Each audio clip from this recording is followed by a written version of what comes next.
1. It's easier to imagine the end of the world than the end of capitalism. In one of the key scenes in Alfonso Cuarón's 2006 film Children of Men, Clive Owen's character, Theo, visits a friend at Battersea Power Station, which is now some combination of government building and private collection. Cultural treasures, Michelangelo's David, Picasso's Guernica, Pink Floyd's Inflatable Pig, are preserved in a building that is itself a refurbished heritage artifact. This is our only glimpse into the lives of the elite, holed up against the effects of a catastrophe which has caused mass sterility. No children have been born for a generation. Theo asks the question, how all this can matter if there will be no one to see it? The alibi can no longer be future generations, since there will be none. The response is nihilistic hedonism. I try not to think about it. What is unique about the dystopia in Children of Men is that it is specific to late capitalism. This isn't the familiar totalitarian scenario routinely trotted out in cinematic dystopias. See, for example, James McTeague's 2005 V for Vendetta. In the P.D. James novel on which the film is based, democracy is suspended, and the country is ruled over by a self-appointed warden. But, wisely, the film downplays all this. For all that we know, the authoritarian measures that are everywhere in place could have been implemented within a political structure that remains, notionally, democratic. The war on terror has prepared us for such a development. The normalization of crisis produces a situation in which the repealing of measures brought in to deal with an emergency becomes unimaginable. When will the war be over? Watching Children of Men, we are inevitably reminded of the phrase attributed to Frederick Jameson and Slavoj Žižek, that it is easier to imagine the end of the world than it is to imagine the end of capitalism. That slogan captures precisely what I mean by capitalist realism, the widespread sense that not only is capitalism the only viable political and economic system, but also that it is now impossible even to imagine a coherent alternative to it. Once, dystopian films and novels were exercises in such acts of imagination, the disasters they depicted acting as narrative pretext for the emergence of different ways of living. Not so in Children of Men. The world that it projects seems more like an extrapolation or exacerbation of ours than an alternative to it. In its world, as in ours, ultra-authoritarianism and capital are by no means incompatible. Internment camps and franchise coffee bars coexist. In Children of Men, public space is abandoned, given over to uncollected garbage and stalking animals. One especially resident scene takes place inside a derelict school through which a deer runs. Neoliberals, the capitalist realists par excellence, have celebrated the destruction of public space, but, contrary to their official hopes, there is no withering away of the state in Children of Men, only a stripping back of the state to its core military and police functions. I say official hopes, since neoliberalism surreptitiously relied on the state even while it has, ideologically, excoriated it. This was made spectacularly clear during the banking crisis of 2008, when, at the invitation of neoliberal ideologues, the state rushed in to shore up the banking system. The catastrophe in Children of Men is neither waiting down the road, nor has it already happened. Rather, it is being lived through. There is no punctual moment of disaster. The world doesn't end with a bang. It winks out, unravels, gradually falls apart. What caused the catastrophe to occur? Who knows? Its cause lies long in the past, so absolutely detached from the present as to seem like the caprice of a malign being. A negative miracle, a malediction which no penitence can ameliorate. Such a blight can only be eased by an intervention that can no more be anticipated than was the onset of the curse in the first place. Action is pointless. Only senseless hope makes sense. Superstition and religion, the first resorts of the helpless, proliferate. But what of the catastrophe itself? It is evident that the theme of sterility must be read metaphorically, as the displacement of another kind of anxiety. I want to argue this anxiety cries out to be read in cultural terms, and the question the film poses is, How long can a culture persist without the new? What happens if the young are no longer capable of producing surprises? Children of Men connects with the suspicion that the end has already come, the thought that it could well be the case that the future harbors only reiteration and re-permutation. Could it be that there are no breaks, no shocks of the new to come? Such anxieties tend to result in a bipolar oscillation. The weak messianic hope that there must be something new on the way lapses into the morose conviction that nothing new can ever happen. The focus shifts from the next big thing to the last big thing. How long ago did it happen, and just how big was it? T.S. Eliot looms in the background of Children of Men, which, after all, inherits the theme of sterility from the wasteland. The film's closing epigraph, Shanti, Shanti, Shanti, has more to do with Eliot's fragmentary pieces than the Upanishad's piece. Perhaps it is possible to see the concerns of another Eliot, the Eliot of tradition and the individual talent, ciphered in Children of Men. It was in this essay that Eliot, in anticipation of Harold Bloom, described the reciprocal relationship between the canonical and the new. The new defines itself in response to what is already established.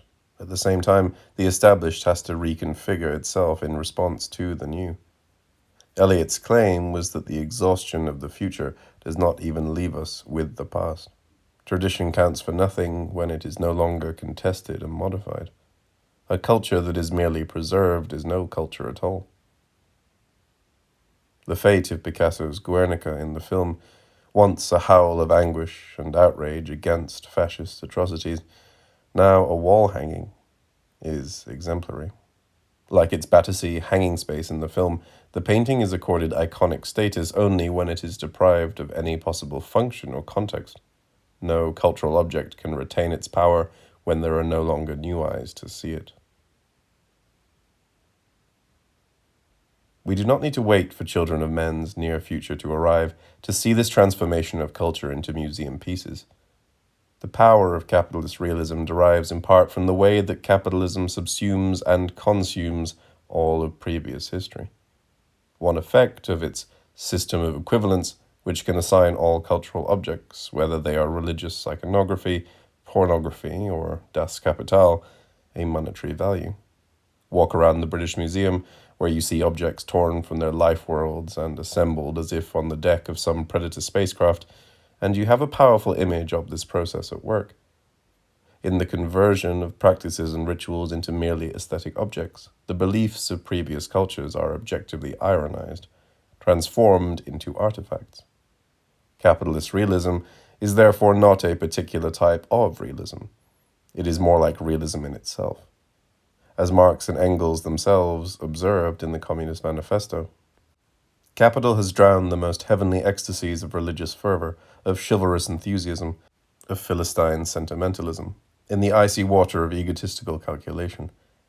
It has resolved personal worth into exchange value, and in place of the numberless indefeasible chartered freedoms, has set up that single unconscionable freedom, free trade. In one word, for exploitation, veiled by religious and political illusions, it has substituted naked, shameless, direct, brutal exploitation.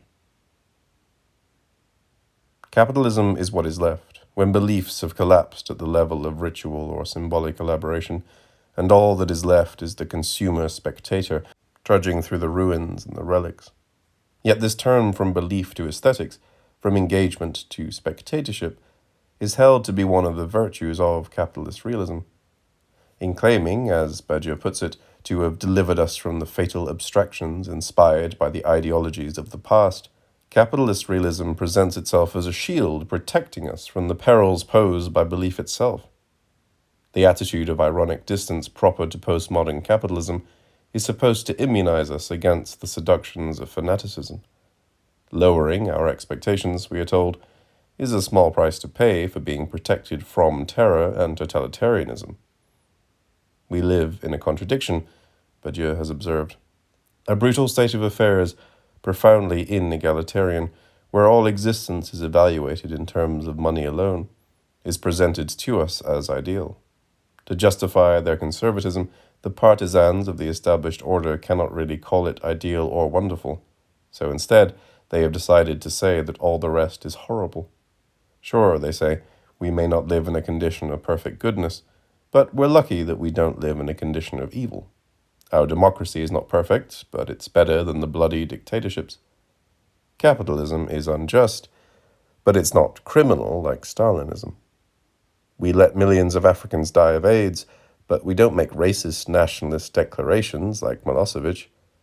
We kill Iraqis with our airplanes, but we don't cut their throats with machetes like they do in Rwanda, etc.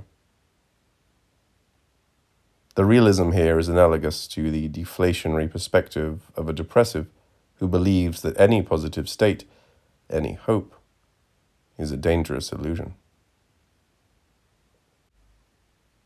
In their account of capitalism, surely the most impressive since Marx's, Deleuze and Guattari describe capitalism as a kind of dark potentiality which haunted all previous social systems. Capital, they argue, is the unnameable thing, the abomination, which primitive and feudal societies warded off in advance. When it actually arrives, capitalism brings with it a massive desacralization of culture. It is a system which is no longer governed by any transcendent law. On the contrary, it dismantles all such codes, only to reinstall them on an ad hoc basis. The limits of capitalism are not fixed by fiat, but defined and redefined pragmatically and improvisationally. This makes capitalism very much like The Thing in John Carpenter's film of the same name, a monstrous, infinitely plastic entity capable of metabolizing and absorbing anything with which it comes into contact. Capital, Deleuze and Guattari say, is a motley painting of everything that ever was, a strange hybrid of the ultramodern and the archaic. In the years since Deleuze and Guattari wrote the 2 volumes of their Capitalism and Schizophrenia, it has seemed as if the deterritorializing impulses of capitalism have been confined to finance, leaving culture presided over by the forces of re-territorialization. This malaise, this feeling that there is nothing new, is itself nothing new, of course. We find ourselves at the notorious end of history, trumpeted by Francis Fukuyama after the fall of the Berlin Wall. Fukuyama's thesis that history has climaxed with liberal capitalism may have been widely derided, but it is accepted, even assumed, at the level of the cultural unconscious. It should be remembered, though, that even when Fukuyama advanced it, the idea that history had reached a terminal beach was not merely triumphalist. Fukuyama warned that his radiant city would be haunted, but he thought its spectres would be Nietzschean rather than Marxian. Some of Nietzsche's most prescient pages are those in which he describes the oversaturation of an age with history. It leads an age into a dangerous mood of irony in regard to itself, he wrote in Untimely Meditations, and subsequently into the even more dangerous mood of cynicism, in which cosmopolitan fingering, a detached spectatorialism, replaces engagement and involvement. This is the condition of Nietzsche's last man, who has seen everything, but is decadently enfeebled precisely by this excess of self-awareness. Fukuyama's position is in some ways a mirror image of Fredric Jameson's. Jameson famously claimed that postmodernism is the cultural logic of late capitalism. He argued that the failure of the future was constitutive of a postmodern cultural scene which, as he correctly prophesied, would become dominated by pastiche and revivalism. Given that Jameson has made a convincing case for the relationship between postmodern culture and certain tendencies in consumer or post-Fordist capitalism, it could appear that there is no need for the concept of capitalist realism at all. In some ways, this is true. What I'm calling capitalist realism can be subsumed under the rubric of postmodernism as theorized by Jameson. Yet despite Jameson's heroic work of clarification, postmodernism remains a hugely contested term, its meanings, appropriately but unhelpfully, unsettled and multiple. More importantly, I would want to argue that some of the processes which Jameson described and analyzed have now become so aggravated and chronic that they have gone through a change in kind. Ultimately, there are 3 reasons that I prefer the term capitalist realism to postmodernism. In the 1980s, When Jameson first advanced his thesis about postmodernism, there were still, in name at least, political alternatives to capitalism. What we are dealing with now, however, is a deeper, far more pervasive sense of exhaustion, of cultural and political sterility. In the 80s, really existing socialism still persisted, albeit in its final phase of collapse. In Britain, the fault lines of class antagonism were fully exposed in an event like the miners' strike of 1984-5, and the defeat of the miners was an important moment in the development of capitalist realism, at least as significant in its symbolic dimension as in its practical effects. The closure of pits was defended precisely on the grounds that keeping them open was not economically realistic, and the miners were cast in the role of the last actors in a doomed proletarian romance. The 80s were the period when capitalist realism was fought for and established, when Margaret Thatcher's doctrine that there is no alternative, as succinct a slogan of capitalist realism as you could hope for, became a brutally self-fulfilling prophecy. Secondly, postmodernism involved some relationship to modernism. Jameson's work on postmodernism began with an interrogation of the idea, cherished by the likes of Adorno, that modernism possessed revolutionary potentials by virtue of its formal innovations alone. What Jameson saw happening instead was the incorporation of modernist motifs into popular culture. Suddenly, for example, surrealist techniques would appear in advertising. At the same time as particular modernist forms were absorbed and commodified, modernism's credos, its supposed belief in elitism and its monological top-down model of culture, were challenged and rejected in the name of difference, diversity, and multiplicity. Capitalist realism no longer stages this kind of confrontation with modernism. On the contrary, it takes the vanquishing of modernism for granted. Modernism is now something that can periodically return, but only as a frozen aesthetic style, never as an ideal for living. Thirdly, a whole generation has passed since the collapse of the Berlin Wall. In the 1960s and 70s, capitalism had to face the problem of how to contain and absorb energies from outside. It now, in fact, has the opposite problem. Having all too successfully incorporated externality, how can it function without an outside it can colonize and appropriate? For most people under 20 in Europe and North America, the lack of alternatives to capitalism is no longer even an issue.